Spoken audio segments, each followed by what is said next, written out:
WBP ও কেপির ভাই বোনেরা, যাই হোক আজকে কেপির নিয়ে কথা বলবো না, আজকে ডাব্লিউবিপির ফাইনাল মেরিট নিয়ে কথা বলবো।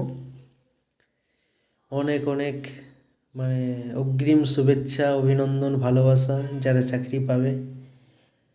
আর যেহেতু 50% ছেলে পাবে না, মাঠ পাস করার পরেও 50% ছেলে চাকরি পাবে না, যেটা বাস্তব সেটাই।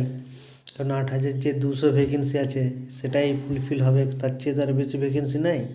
পাস করেছে 17,000 সামথিং কিছু, তারা চাকরি কোনোভাবেই পাবে নাই। যাই হোক, মন ভাঙবে, স্বপ্ন ভাঙবে, স্বপ্নভঙ্গ হবে, তারপরেও ভেঙে পড়ো না। আর যারা চাকরি পাচ্ছ তাদের অগ্রিম শুভেচ্ছা, অভিনন্দন, ভালোবাসা।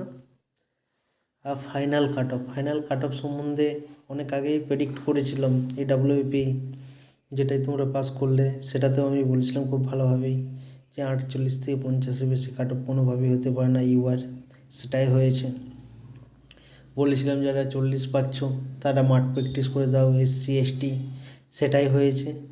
সেই অনুযায়ী যেহেতু বলছো, একটা বলি, কাট অফ মোটামুটি UR final cut off male final cut off মোটামুটি 54 থেকে 58-এর মধ্যে থাকবে। 54 থেকে 58-এর মধ্যে UR male final cut off থাকছে। SC থাকছে 52 থেকে 54-এর মধ্যে, এর বেশি হবে না। 52 থেকে 54-এর মধ্যেই SC থাকছে। ST আরও 2-4 নাম্বার কম ধরে নাও। সবচেয়ে গুরুত্বপূর্ণ হচ্ছে male cut off, male UR cut off, যেটা 60ও ডিঙবে না, 60 কোনোভাবে ডিঙছে না ইউআর কাট অফ। চলো টাটা। কে কে চাকরি পাচ্ছ না পাচ্ছ জানিয়ে কমেন্টে।